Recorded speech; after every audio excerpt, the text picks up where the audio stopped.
Prievoz zažil podujatie, ktoré spojilo to najlepšie z leta. Dobrú náladu, šport a zmrzlinu.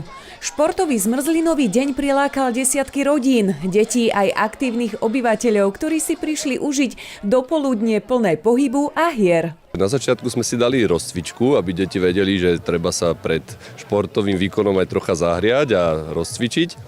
Následne sme mali nejaké také mini súťaže v preťahovaní lanom a potom vlastne sme im vysvetlili, že keď prejedú všetkými 6 stanovišťami, kde dostanú vždy nakreslený nejakú maličkosť, tak potom idú na posledné stanovište, po ktorom už dostanú taký kupón na zmrzlinu tuto u nás v Prievoze. Podujatie organizuje občianske združenie Náš Prievoz už niekoľko úspešných rokov po sebe. Tento raz prilákalo viac ako 80 detí. Cieľom je priviesť ich k športu a budovať lásku k pohybu. Ja som šťastná, že tu vôbec môžeme byť a že môžeme robiť nejaké aktivity a tak. A aké aktivity máš už za sebou? No skoro všetky, vlastne hádzali sme aj do koša, robili sme aj rôzne krížovky a tak, alebo nejaké rôzne spoločenské hry. Nerobila som úplne všetky, lebo je tu veľmi veľa detí, ale tie krížovky sa mi najviac páčili. Všetky disciplíny mám už za sebou a proste hovorím, že to bolo tak super.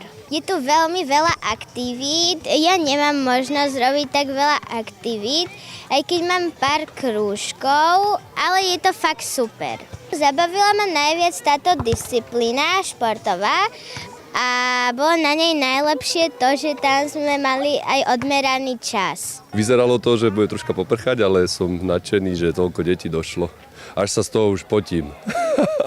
Podujatie však nebolo len o športovaní. Bolo o stretnutiach susedov, rozhovoroch, spoločných chvíľach a o tom, že Prievoz je miesto, kde sa ľudia radi stretávajú.